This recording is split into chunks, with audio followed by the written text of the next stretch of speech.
Hey there, Randy Cross with you. Another edition here of Unsafe Spaces USA coming your way.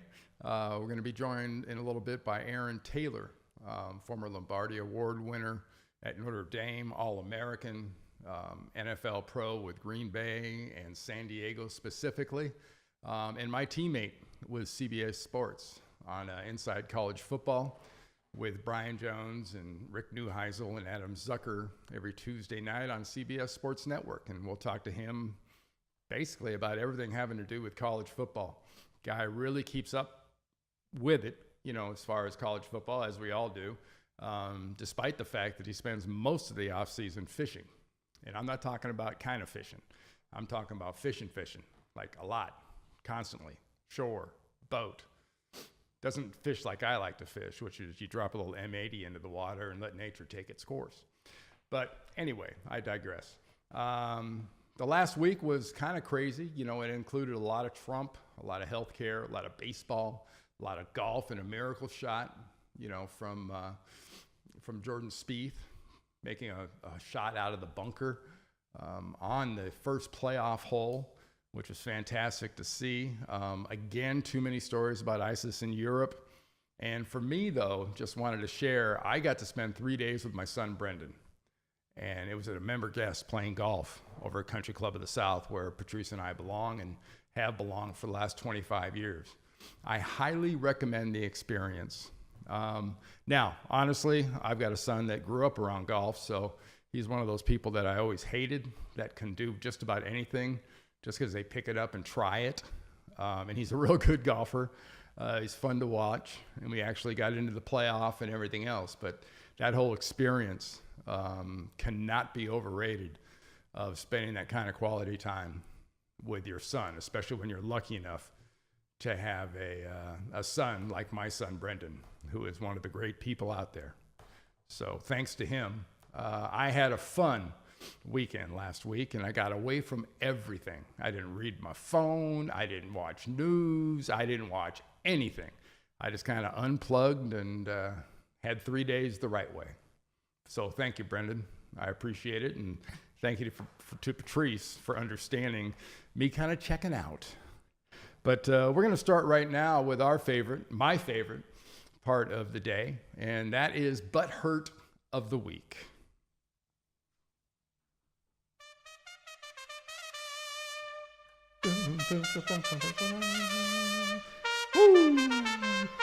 Good morning, sunshine.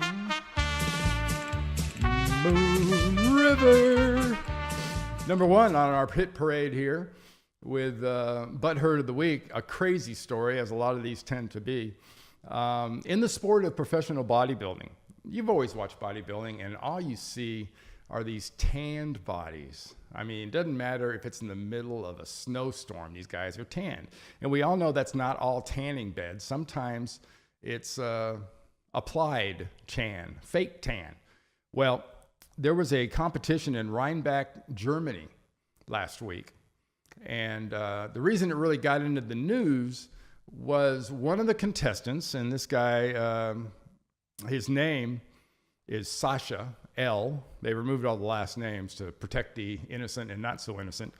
And his coach, Dennis K., was very upset with Alexander D., who is the tan expert. It's a two-layered process. First you put on the color, first you put on the tan, and then you got to put on the sealant. Well, I guess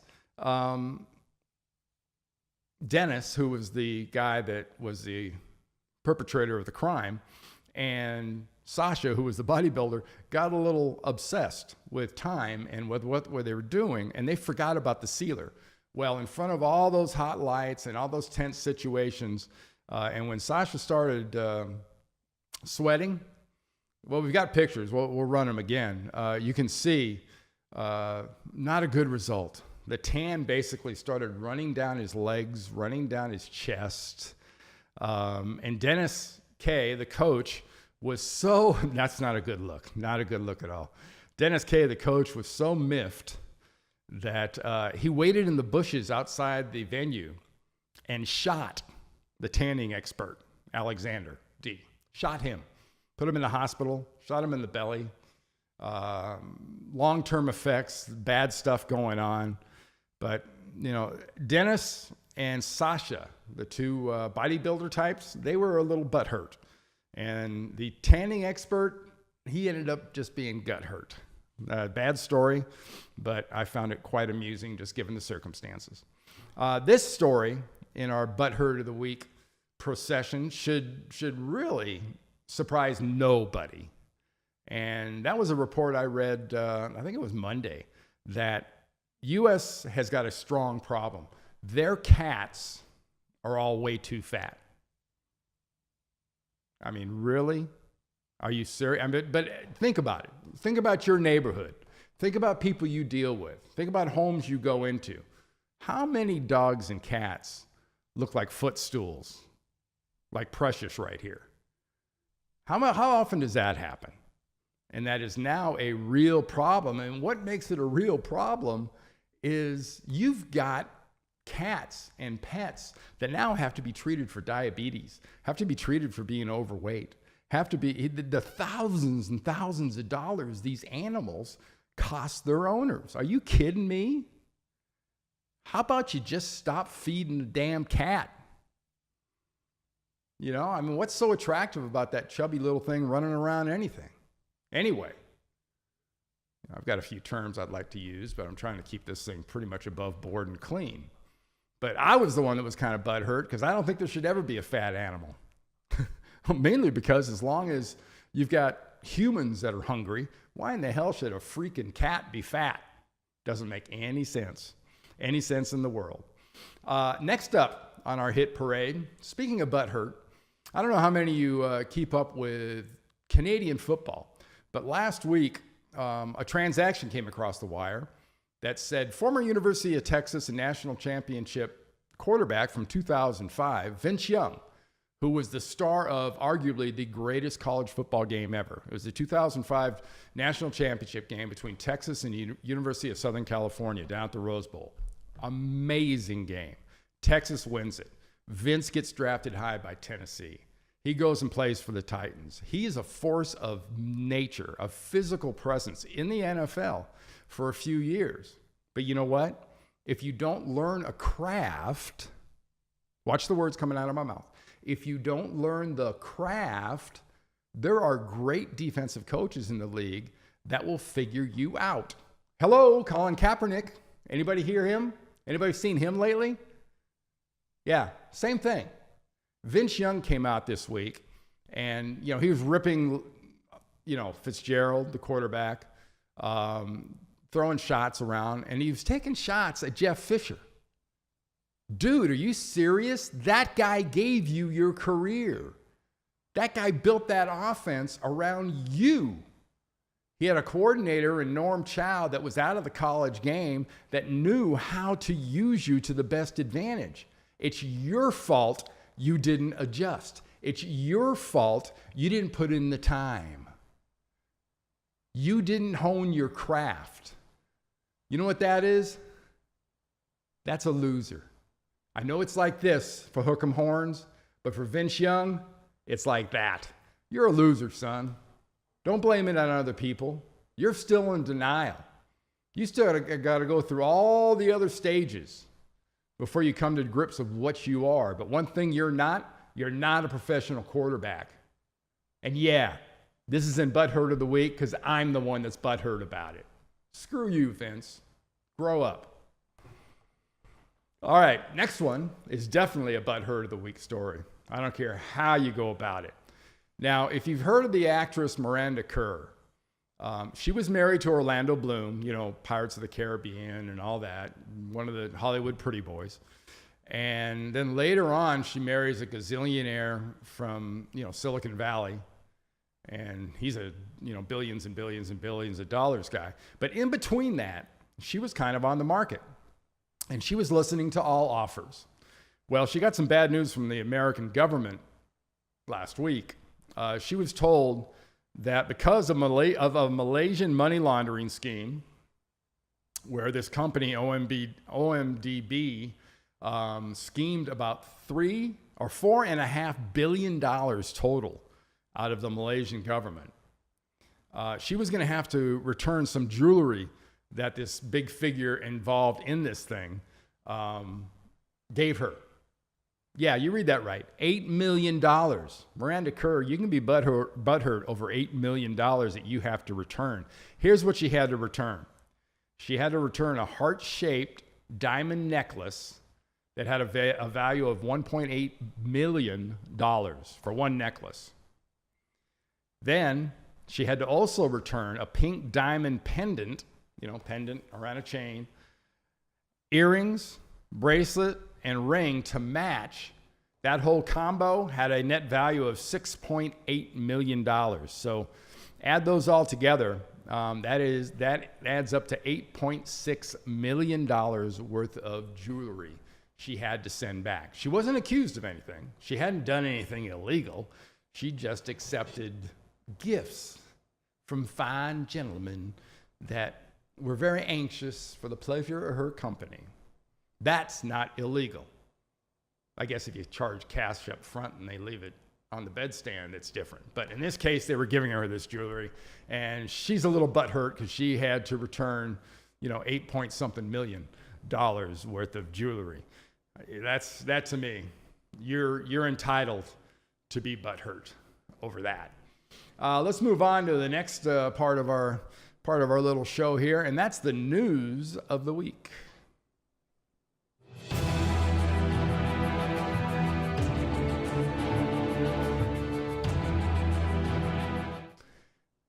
All right, all sorts of news of the week. I mentioned earlier about, Jordan Spieth making the shot out of the bunker, and, all the news out of Europe and news out of Washington and all kinds of news.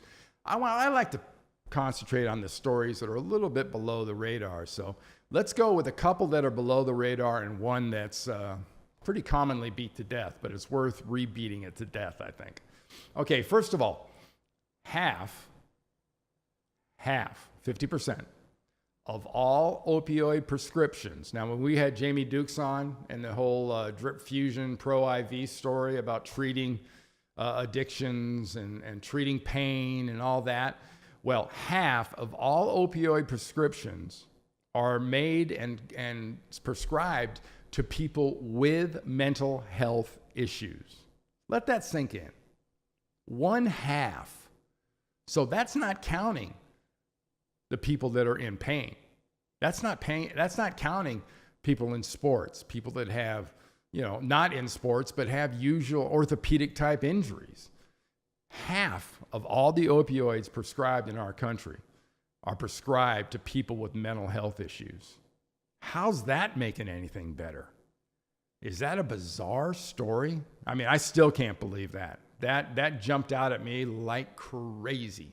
And thank goodness this administration and the Health and Human Services people and the VA and everybody else out there is really concentrating on getting this issue under control. But this really shows that this isn't just, a VA issue. This isn't just one little segment of our society. This is everybody. Because if half are prescribed to people with mental health issues, man, this is a monster a lot bigger than a lot of people want to admit. And I thank everybody involved in that story for passing that along. A story came up just yesterday that I came across that kind of set me back because I like keeping track of news. And this is a story that obviously got by me. It's a fastball I didn't see coming. And it involves the state of Nevada, specifically Las Vegas. Now, Las Vegas just found out they're going to have their own football team, right? They're going to have the Raiders. It's the new black hole. Well, they might have to start calling it something else because as of tomorrow, or as of Saturday, the 1st of July, they will have recreational sales of marijuana in Las Vegas. That, to me, is a crazy combination. It was already something that Colorado and Washington are two states that have NFL franchises, that have all those things, that already have legal marijuana sales, recreational marijuana sales. But now you're going to add Vegas to that list? That's what Vegas needs, is one more thing to do to distract you. It's nuts. It's got to be a story the NFL hates. It's got to be a story that the NHL hates. It's got to be a story that even the MMA and professional fighting people hate. I'm not sure if the people in the business, the hotels and the recreational facilities and the shows and whatnot in Vegas hate that story too much, but it's something to keep track of, because as studies have gone on and on, we see a lot more accidents in states that have legalized marijuana. People are getting pulled over a lot for distracted driving, though, you know, I never heard of anybody getting in a fight in a bar after they got high. But one thing I do remember, or I do see happening, is when you pass that car at about 1:30, 2 o'clock in the morning, and the person's going about 25 miles an hour, probably high.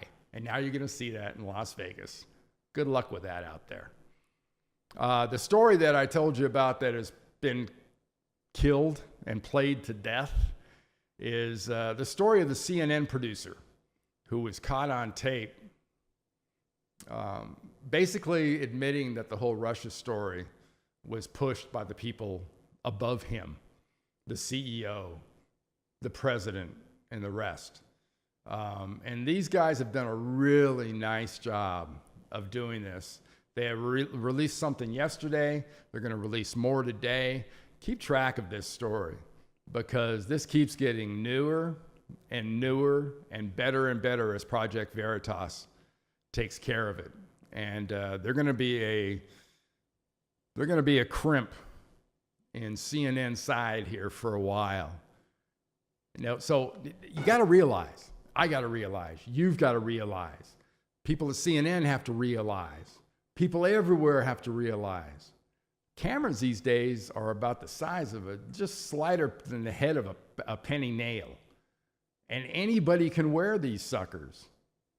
And you've got to talk to people. If you're in any position of power or authority or whatnot, you've got to always assume you are on tape. You are being filmed.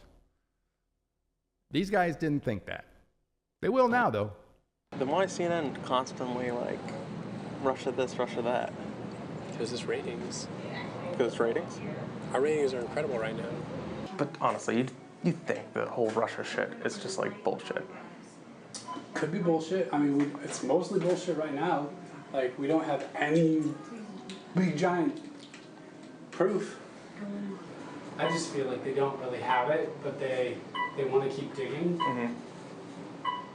And so I think the president is probably right to say, like, look, you are witch hunting me. Like, you have no smoking gun.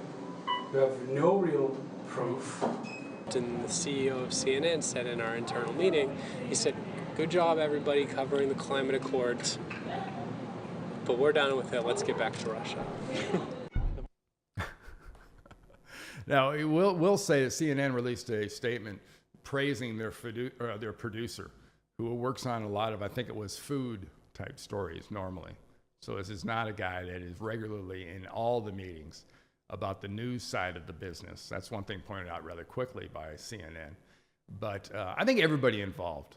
What do you say? Now, this is just an old worn out jock type, you know, don't have any journalistic chops, do not claim to be a journalist. I don't think anybody really claims to be a journalist unless they spent all that time in school becoming one. But how about we just deal with facts? Would that be kind of crazy way to do things? It won't happen. I mean, you're always going to have, you know, this view out here on the left side skewed this way, and the camera's pointed in that direction. And you've got this view over here that's going to be the right side, conservative side. The problem is, and they don't realize this, but they're going to figure this out pretty damn quick, is that the people that elected this administration are mainly in between here. They're a little bit on the conservative side. They're a little bit on the liberal side. They're just basically real average Americans. The real radical people, they don't have that much of a, I guess, dog in the hunt, dog in the fight, whatever you want to say, with apologies to Michael Vick. It's a story again that will drive people a little bit nuts because it'll get pounded into the ground. But Project Veritas is not done, and this is not going to be a very good week for a lot of people, both in New York and down here in downtown Atlanta, that work for CNN. Next story up on our news of the week, and it's a story that's actually it's an old story, and it's one that is re-entering the news because basically by announcing, Baylor University announced a whole series of responses they have to questions. They pretty much admitted that they're currently under NCAA investigation for all the sexual assaults that happened at Baylor over the course of about a 3-year period. Now, if you haven't kept track of this and you're just sort of a satellite fan of football and college football, Art Briles is no longer the head coach. Coach Rule is now there at Baylor, and Briles is out of football. And the problem is there are 31 football players from Baylor that have been accused of 52 acts of rape between 2011 and 2014. And the acts are bad enough. It's the culture that was built around this thing happening that allowed it to happen. It's the non-reporting by coaches to the administration when these things were happening. It was short-stopping, the stories from getting out. It's going to get ugly and ugly fast. I've been saying for the last 2 years since it first started, I really think Baylor's going to get some form of a death penalty over this. I know they just built a new stadium. I understand that. I know they just signed big contracts with coaches. I understand that. But when I'm joined by Aaron Taylor, I'm really curious to get his thoughts on this whole issue, because for me, Baylor's just beginning to suffer from this. They're acting like the victim already, like they're being picked on. But you ain't seen nothing yet, brother. You ain't seen nothing yet. Enjoy being able to go to a football game in Waco, Texas, because there's going to be a few seasons where the only football games you're going to see in Waco, Texas are going to happen in two places, on a TV set and at a high school football stadium, because they sure as hell aren't going to be Baylor football games. All right, that'll do it for the real news.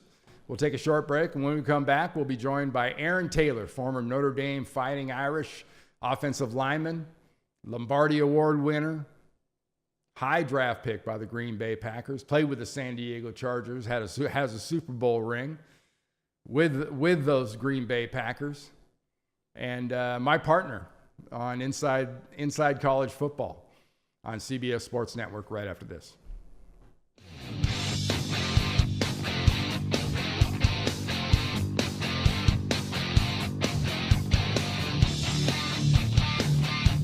All right, I'm joined now by my buddy, my running buddy from CBS Sports Network, from Inside College Football, with Brian Jones and Rick Neuheisel and Adam Zucker. Aaron Taylor. Aaron, welcome. Congratulations. Thank you, man. It's good to be here. I'm excited about your new show. You're staying busy in the off season as always, and I've been doing the same out here in California, so it's good to connect. Well, I initially started your plug with just mentioning you do like to fish a little bit in the off season.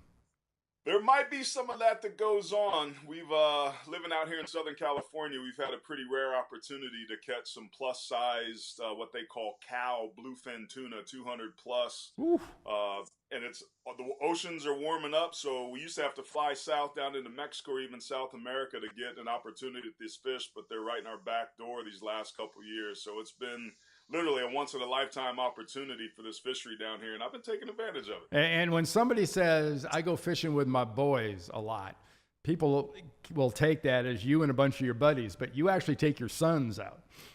Yeah, I do. My oldest, Jet, he'll go fishing, but I don't think he's a salty, fishy kid. But my youngest man, Grayson, he's all about it. I'll get him up at 3:30 or 4. I make a little bed in the back of the truck, and he sleeps all the way down, and he helps out. And we'll fish from sun up to sundown, 14 hours sometimes out there all day, and he doesn't complain once. He's a fishy kid. He loves it. And it's good to be out there with them, man, and kind of share and enjoy those memories. There's some days, there's more water than there are fish and we get skunked, but there's a lot of days we don't. Mm-hmm. We see whales and all kind of stuff out there. A bunch of porpoise swimming with the boat. So it's good father-son time for sure. That's great stuff. Yeah, I started the show by I was talking about I just played a member guest up at my club with my son Brendan, who's now 26 years old. But doing stuff like that, it's such memories. You can never reproduce the memories you get with a kid like that. There's no question, man. Randy, you hit the nail on the head, bro. I realized long ago that the things that children value the most, from my perspective, are time. And that's the currency that they value. What we do with them is not just the amount of time, but the quality of time. And you can spend money on all the toys and flashy gizmos that you want, but the things that they'll remember are the memories and the times that you spent together. So whether it's member guests in a pro-am and playing golf or being out in the water, as long as you're doing stuff together that you mutually enjoy, that's all that matters, and that's definitely what they'll remember. Hey, I thought of you last week. We talked about maybe coming on the show, and I'm glad you were able to join me this week. The main reason your name kind of popped in my head was I got my ballot from the Football Foundation for the 2018 College Football Hall of Fame. And voila, you were finally on it. I've been waiting for them to get that. And I know the process. The process is long, and there's committees after committees after committees. But, I know you got my vote. I can't wait to see how that works out. Well, thank you, Randy, man. I'm a poor man's Randy Cross, so just to even be nominated with the quality of people that are on that, man, is unbelievable. And I know you have a healthy firsthand appreciation being inducted a couple years ago yourself, so it's kind of a weird thing. Like, my college career has been over a long time, so to kind of have that brought back to the surface and get to relive some of the memories and some of the things I did and get acknowledged again for stuff that I've done and is kind of in the can, if you will, has been really nice, man. And my kids that didn't get to see me play ball at all, my wife who, was too busy doing Olympics to be watching me play in the NFL and that sort of stuff, they're getting kind of a do-over to see my career on the college side and a place that meant so much, Notre Dame. I'm wearing a shirt today. We just got back from a kind of a subsidized family vacation back in South Bend. But anyway, man, it's an honor just to even be mentioned. Of course, I hope that I get in there, but if not, man, my career is what it was, and if they want to acknowledge me some more for it, that's fantastic. But whoever they pick will be well-deserved. Well, I was inducted in the class of 2011, and my last college football game was January 1st, 1976. So I was 4. I was going to say, and my point is, you weren't waiting that long. Fair enough. Hey, before I brought you on, I had just done a pretty good rant about the whole situation at Baylor. And just to kind of catch you up a little bit on what I had been saying, I had mentioned that the only reason they'd really gotten back into the news was the fact that they released a whole list of what they were going to provide the NCAA with their investigation into the matter, which I know a lot of people in sports, their ears kind of pricked up and they went, oh, so you are under investigation by the NCAA. And the whole thing, for everyone out there that maybe isn't up on it, it can be distilled into a lot of things. It's sexual assaults on campus that were covered up by the athletic department, because it wasn't just football, but in football specifically, there were 31 football players accused of 52 acts of rape between 2011 and 2014. And Art Briles is no longer the head coach. That was part of the fallout. Rules now there. A whole new staff, basically, but some of the people off the old staff have gotten jobs. And I had set up the fact that I'm sticking to my guns because I've been consistent about it over the last couple of years. I think they're going to get some form of a death penalty. They're going to go away for a while. And I couched it in the fact that if you like to watch football in Waco, you're going to see it on TV. And you're going to see it in a high school football stadium, but you ain't going to see it in that shiny new stadium they built for a while. Yeah, man. Baylor breaks my heart, everything that's gone on there. And unfortunately, it's not just a problem that exists in Waco. It's pretty pervasive across collegiate athletics. I think the climate that we've been in the last several 5 or 6 years, starting with Penn State and everything that went down there, it really kind of has brought to light this culture of subordination that goes on within athletic programs, where the bottom line is the bottom line, and that's to win games and win at all costs. Unfortunately, in this situation, the evidence has shown that that cost came at a significant price for some of the co-eds on campus, and that involved a lot of the student athletes, and that there were administrators that were aware of that and didn't do anything to interfere or arrest or investigate, and literally arrest and figuratively arrest the actions of what was going on. And there's going to be people that do jail time, and very deservedly as a result. When Matt Rule got that job, my first thought was, he's a good fit, but I should say that that's a second thought. The first thought was, what the hell is he taking that job for? Like, to me, that culture is putrid. What went on there, what was allowed to go on there in the sake of winning and having success on the field is a travesty.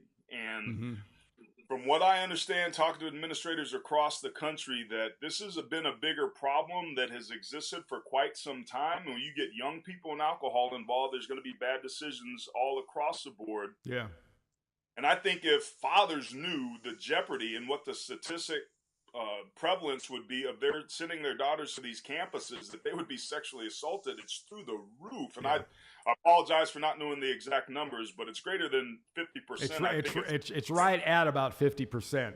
Your chances of during your 4 years of being sexually assaulted is about 50-50. Well, that's a hell of a coin flip. If I'm sending my 9-month, almost 10-month-old daughter, Nia, to go to a college campus, I want a little bit more assurance that that's not going to happen. So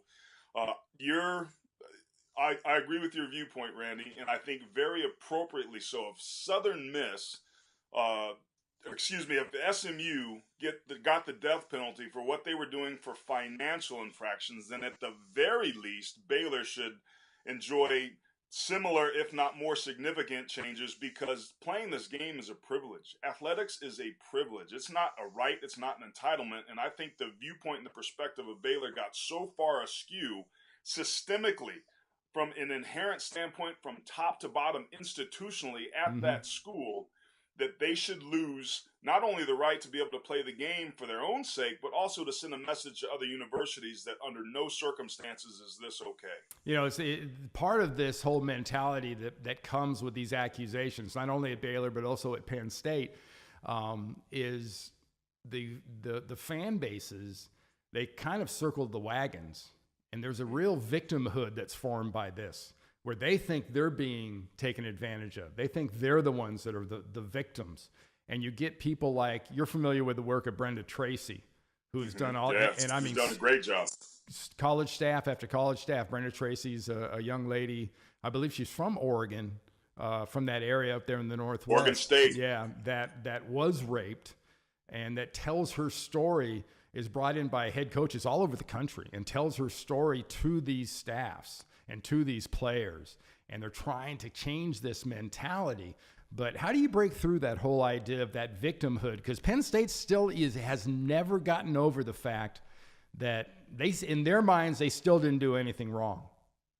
Yeah, it's interesting, man. There's two real kind of main topics there. One's the victimhood of the fan bases and them coming to the unquestioned defense of their university. And the other one is, how do we break through this kind of barrier with these players that think it's okay, and the things that are going on in social media. And those are kind of two different topics. The one that you mentioned first, it was interesting. I sat on a flight with a Penn State grad, and I noticed the shirt, and we had a real nice conversation on a cross-country flight, and she knew who I was, and we started talking college ball and the great season that the Nittany Lions had a year ago. And I said, from your perspective, what's it been like knowing everything that's gone down, and kind of the egg on the face and of a extremely serious nature of everything that's been going on? And she said, it's interesting. It was repulsive, disgusted at what took place, but at the same token, like, I love my family. I love where I went. That is a small piece of what my Penn State experience was. So for me as an alum, this is her speaking, it's hard for me to throw the baby out with the bathwater just because something happened on campus. Now, she, I thought, was thoughtful enough to separate out the actions of the athletic staff and the entire Penn State experience. And I think what we're specifically talking is, there's no way Joe Pa did that. There's no way that he knew that, and kind of rise to the defense without really maybe taking into consideration all the facts, but the fanaticism that makes college football as popular as it is also very involved with what allows these things to take place, because people want to see success, and that sometimes they're willing to cut the rules, not just in athletics, but in all of our society, in politics and in the private sector and business, all that. The win at all costs and do what you need to do to get ahead, unfortunately, has had serious consequences for the young men and women involved, both in State College and in Waco. Yeah, we'll keep an eye on that. I'm sure we're not done covering that in Inside College Football. You'll see us for Tuesday nights for the most of this football season. That story will be in the news, no doubt. I wanted to ask you, speaking of your T-shirt, I will say something for Notre Dame, and I sometimes do take shots at Notre Dame. Yeah, most times. You guys, unlike so many other big programs, never shy away from big games, and especially non-regular season. And you guys not being in a conference, you don't have really regular season, but you have teams that are always on your schedule. You guys have a game and a home coming up with University of Georgia that starts this year with Eason and those running backs and that defense. I mean, this is a good football team from UGA going to play Notre Dame. And I know a lot of people that are making this like a weekend. They're going to go up Friday and they're going to see the Cubs on Friday night. And then they're going to go Saturday and they're going to see the Notre Dame Georgia game. And then they're going to go back to Chicago and see the Bears and the Falcons and make it this crazy weekend. But, big ups to Notre Dame. They never shy away from the big dogs. No, and I think that's kind of baked into the cake, if you will. And we've certainly had a long-standing tradition playing, some of the academies, particularly Navy. And the interesting bit of history to kind of digress a little bit is during World War II, the Naval Academy rented out a lot of Notre Dame's facilities and basically was enough of a capital injection to basically float Notre Dame when the attendance and enrollment was significantly down. So the viewpoint internally at Notre Dame has been very appreciative to Navy over the years, because without the Naval Academy, Notre Dame probably wouldn't exist as we know it today, if at all. So that's why that's kind of been the sacred cow that's never been touched when they let some of the more popular rivalries go, like the University of Michigan and so forth. They've kind of preserved that one. With that said, Notre Dame being one of the last few powerhouses or historically powerful universities, has a unique arrangement at the moment with the ACC. It's kind of friends with benefits. It's like there's not a full commitment, but we're gonna do our thing every once in a while. We'll hoop it up. We'll hoop it up with you, and we'll fit you in every once in a while in football. Yeah, I'm not gonna hold your hand around campus, but we can certainly hang out in my dorm room. Is what they're doing with the ACC. But they've had to be able to play those games, and I think. I remember back to my time there, as an independent, you had to be nationally relevant. And we played the Michigan States and the Stanfords and the USCs and the Michigans every single year. And there were some Purdue's and some Air Forces on there that weren't strong programs at the time. But we've had no other choice. So I think in the climate that we're seeing now, my guess is there's a greater chance than not that we're going to see Notre Dame at some point join a conference. And it makes sense with the ACC if we ever go to super conferences. And the reason that I think that is because I think that that's the direction that we're going, particularly in the changing digital environment. And, we know about the cord cutting and how people are ingesting and enjoying their sports isn't through cable as much as it's going to be online and those sort of things. So I think there's going to be some changes, but specifically with that Georgia game, I've looked at some of the scouting reports from them, and there's a healthy respect in South Bend about that football team. We know what Jacob Eason can do. We know what those running backs can do. We would expect that with Sam Pittman, the offensive line coach, that there would be a market improvement from year 1 to year 2 at that position. I was actually really surprised Georgia didn't play better up front, but I think that that's more personnel related than it's coaching related. Time will bear that out, but what I've seen from Sam when he's got those sorts of players that can play, that would be a position that I would expect to improve. The East, a lot of people like Florida and the SEC, but Georgia's one of those teams that you should definitely keep your eye on, because if they beat Notre Dame, I think that could give them enough confidence to head down to the rest of the season where they could be able to do some things. And if they lose, they still got the SEC East and the SEC Championship on the table. So I think there's probably nationally a lot more at stake for Notre Dame in that game than there is for the Bulldogs. Yeah, and you kind of semi-mentioned the whole idea of realignment that happened a few years ago. And people love to sort of re-dissect that now because they know there's no real realignment coming soon. The bogey year that everyone looks at is kind of 2023 when that window opens again, when you could probably go from 4 in the playoff, maybe to 8 in the playoff. Yeah. You thinking the same thing? Yeah, no, there's no question. They just got to figure the money out just like they did with the college football playoff. You remember all the conversations, oh, no, we can't do it. It's going to extend the season too long, blah, blah, blah, blah, blah. They make so much money in those 4 games that everybody's eyeballs are open, and particularly the networks that are covering some of these games. The diminished regular season is the thing, Randy, that still concerns me. The bowl games and the numbers and the viewership and the interest is starting to decline. What people are wanting to watch are those playoff games. So if you go 4, and that's where all the interest is naturally going to, just like it is in basketball, where the regular season doesn't mean anything, but wait till the tournament starts. I think going from 4 to 8 from a economic standpoint makes the most sense, and because of that, the tail will wag the dog, and we'll get there sooner than later. And to your point, I think that's 2023. You know, Aaron, we've both been around college football since we quit playing. Especially in the NFL, where we've seen some real great all-time coaches. And one of them sort of hit the pause button or hit the eject button. I can't really come to grips with which one it is, but Bob Stoops stepped away at Oklahoma. Great career. He'll be a Hall of Fame coach, all of the above. Has his national championship on the resume and whatnot. But what do you think, what kind of a job is that Lincoln Riley steps into? And how much expectations do you put on that program? I know Sooner fans are going to be through the roof, but do you expect them to be as good, if not better, under Lincoln Riley? Well, in year 1, I think they're positioned beautifully because of what they have at the quarterback and the offensive skill positions. I think their defense will play better. And let's be honest, the Big 12 isn't a very strong conference at the moment, particularly with everything that's going on with Baylor. You know, really, they've got to get through Bedlam with Oklahoma State, which has been moved up, so there's more eyeballs on it, and it's not the last game of the year.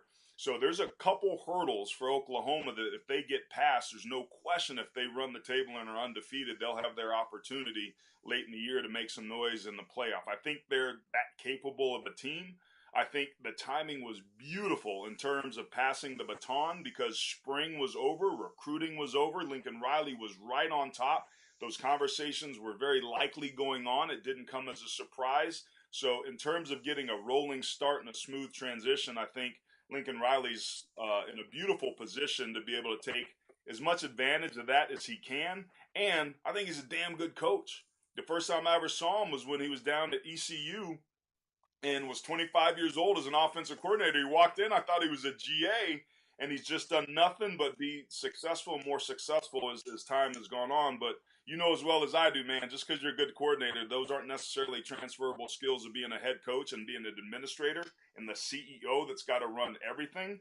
I think the best thing that he can do is to delegate early on and figure his way through this season. But all of that is to say I would expect by the time the year's over that Oklahoma will be a top 10 team. You know, out of the group of 5 this year, is there anybody out of that group that you would give any chance to fit the bill of one that is going to have to do what they're going to? I mean, you're going to have to be 12-0.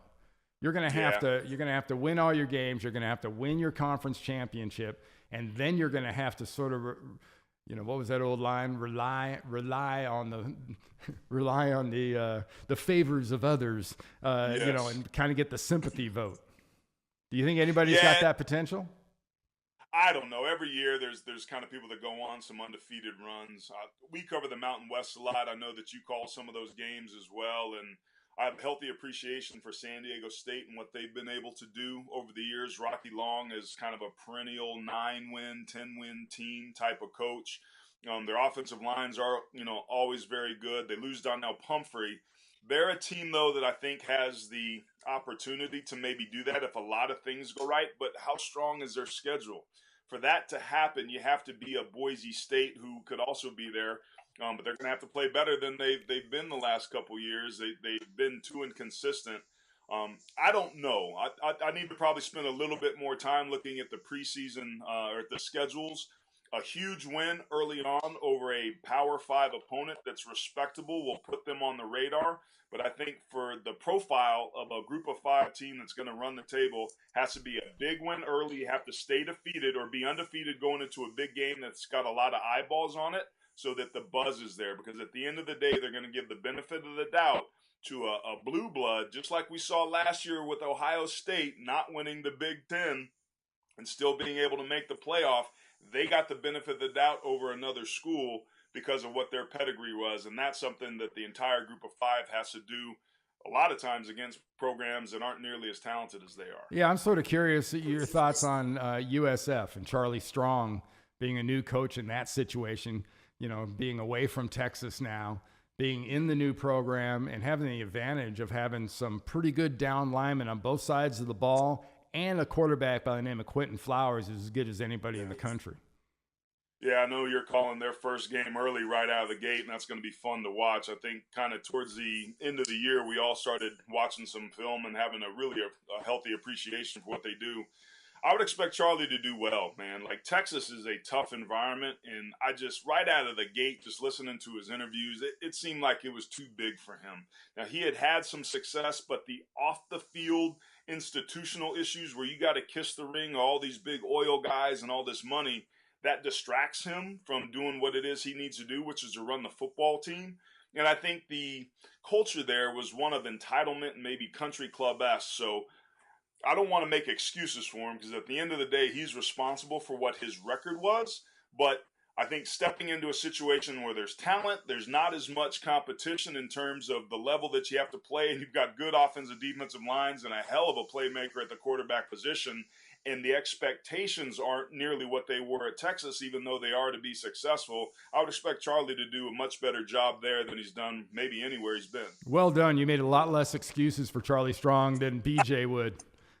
Yo, man, see, come on, man. The problem is, he got too many things on people. He's got to kiss anything, man. They didn't give him no chance. All right, that's fantastic. Hey, Aaron, thanks a lot. I really appreciate you joining me. When are you going fishing again? Next Friday, man. I got boats every Wednesday in July. The fish are moving up a little bit north, so you got to keep an eye on the chlorophyll levels. But the weather's going to be looking good, so I'll be sure to follow back and send some pictures if we get into them. I like it. Thanks a lot. Appreciate it, Aaron. All right, Randy. Take care. All right, bye-bye. Aaron Taylor, offensive lineman, Notre Dame, great guy, teammate of mine at CBS Sports Network. He'll be working that early Oregon State, Colorado State game on CBS Sports Network. Thank you to Aaron.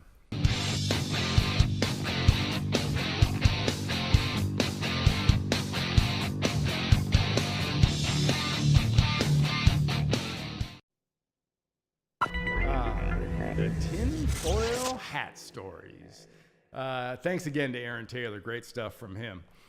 Coming up here on our Tinfoil Hat Stories, we've been trying some different little things and segments, and these kind of stories have a spot special to my heart because I love YouTube, and I love wacky, weird stuff. Obviously, if you keep track of this show, you know that. But number one on our Tinfoil Hat Stories, there were some UFO sightings about 20 years ago that resurfaced. Not only the sightings, but the shots and the shapes resurfaced here recently in the last couple of years of alien vessels. They were on camera in some instances up to 7 seconds. That I know you read them in the paper and it says, these cannot be explained. It's funny, as soon as I showed Andrew and Ray, who do the producing on this show, first thing they said was, oh, that's all post effects. I can drop that in. We could do that here if you wanted me to. It's funny stuff. You gotta check this out. To some sightings here that were actually captured during the same years, from around 1995 to 1996, where similar UFOs were seen. This one here, which, like the others, were described as, quote, rectangular airships that were unbelievably huge and defied gravity. That would Does that look rectangular to you, or is that sort of weird? I thought it was more kind of diamond shaped to maybe square, but I'm nitpicking. Yeah. These are always, they always fall in two categories. One, they're fake. Or two, they get totally ignored and shuffled off to the side, and you never really hear about them again, which probably means they're true. But if you think we're the only intelligent life as big as this universe is, you're high. But then again, starting Saturday, you can buy pot in Las Vegas. Number 2 on our list of tinfoil hat stories is this poor guy probably lived, what was it, about 3,000, 3,500 years ago, was a pharaoh for a brief period of time. King Tut has songs about him, movies about him. But yeah, you read that right. King Tut and his mysterious alien children. The guy that was found in the gold coffin, the guy that's been x-rayed, the guy that's been, dissected, taken apart. They've looked at his death wounds. They figured out how he died.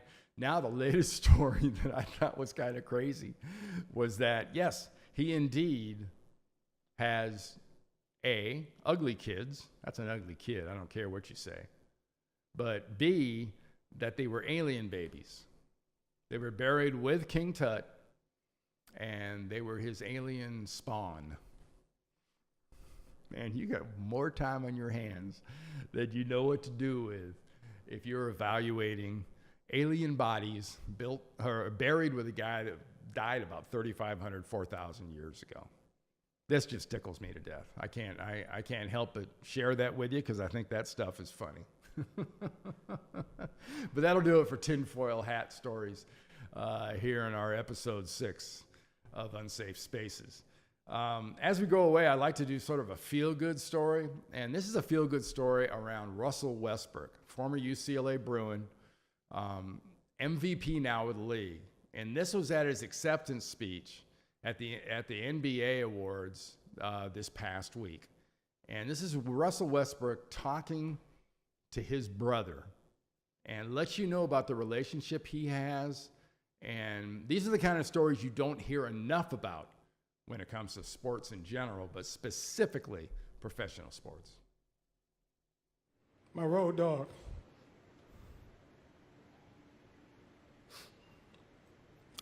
You mean so much to me, man. You're my role model. You're my role model. The man he is today, man, just for helping me, lift me up every single day. My brother, man, he texts me every single game at halftime, every game. Since I've been in the league, he texts me every game at halftime. He don't got to do that, man. He does that because he has a kind heart, and he looks out for me, man. I love you from the bottom of my heart, brother. I'm a bit of a sap for stuff like that. I guess, obviously, you've seen that, and from the beginning of this show when I was talking about my son, you probably figured that out. But these are the kind of stories, these are the kind of thank yous, and these are the kind of people that need to be highlighted in sports. Less of the bombastic idiots. So guess what I'm saying is less Dennis Rodman in North Korea and more Russell Westbrook and how he kind of runs his life would be a lot better way to go about things. All right. Well, time now to hit things as in hitting the road, and time almost to say happy trails to you. But I want to remind you of social media. We have YouTube, Facebook, Twitter, SoundCloud. You got any questions, address them to producer@unsafespacesUSA.com. Producer@unsafespacesUSA.com for any comments you might have. And as Roy Rogers and Dale Evans said back in the day, happy trails. Happy trails.